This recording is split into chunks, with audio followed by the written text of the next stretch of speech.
G'day, it's Mick from 47 Industries here. Just going to give a bit of a rundown on what we got up to last weekend up at Pinaroo at the Thumb Pump 300 ATV Festival property. We had a good crew of regulars come up, a lot of tradies. We got Andreas there having a crack at the roof of the new shower block. There's Chuckles giving him a bit of a hand. That shower block's going to be very much appreciated by all the riders and spectators, I think, this year. There's the holes for the lap scoring box. Got an Echo Hut going up for the lap scorers this year, air conditioned. The girls are happy.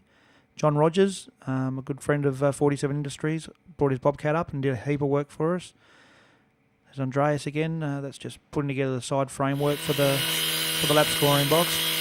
Yeah, I forgot the 9-inch grinder, so Andreas had to use his petrol cutter for everything.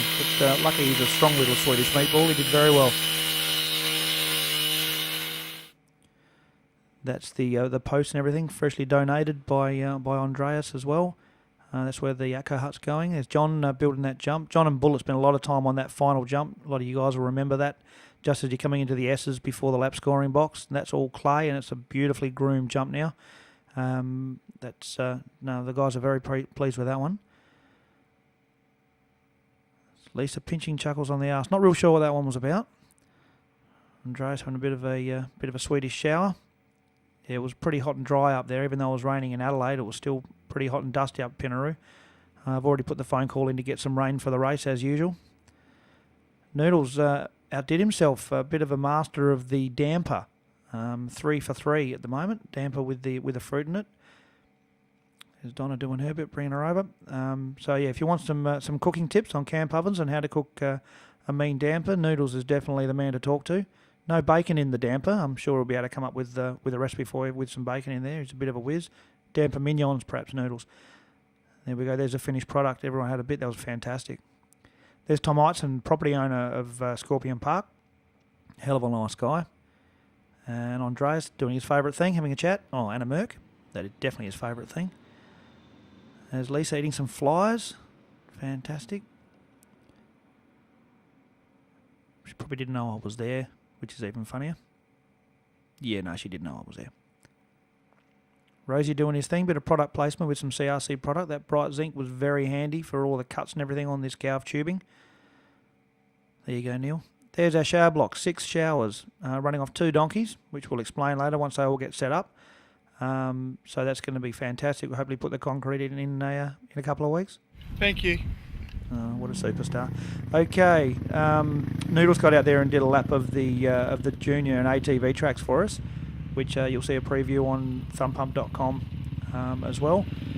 So here's Noodles on his fancy new Polaris going out there to do a lap.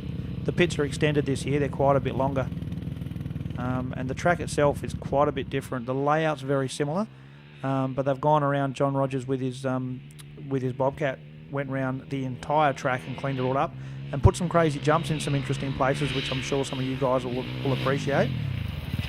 I probably shouldn't have put the Ranger right in the middle of the track, should I? Here's one of the jumps in the middle of the scrub. Noodles was just loving it. We actually didn't know that they'd done that, and when they did the siding lap they got a bit of a fright, but you'll all see it in siding lap at slow speed at the event. There's quite a few of those little jumps here and there. We haven't got rid of all the whoops. This is the big one, that's a great one. Alright, let's hear what Noodles has to say. Alright, we've got Noodles here. You've been out helping set all the track up for the 2011 Thumb Pump 300. How's it changed from last year, people who came along last year? How's it different to what they had last year? Well, for starters, there's probably about 80% less whoops. They've been out there with the machine, knocking all the tops off of them, filling them in, converting the odd section of whoops into a set of doubles, a couple of little jumps here and there. All in all, it's probably a 100% better track than it was last year. Reminiscence of the days when we first went there and marked it, it's looking pretty good. And it's a little bit wider as well for the UTVs and stuff in some parts. Oh, they'll have no problems getting through at all. No worries at all. Excellent. Thanks, mate. No worries. Alright, so we're going to head up there again in about 2 weeks, put all the iron and everything on the shower block and get the Echo Hut up there hopefully, if that's all put back together. Massive shout out to Grizzly, come over from Victoria for helping out and bringing some materials. Andreas, Chuckles, Rosie, all the guys who came and helped, thanks a lot, and we'll see you in 2 weeks.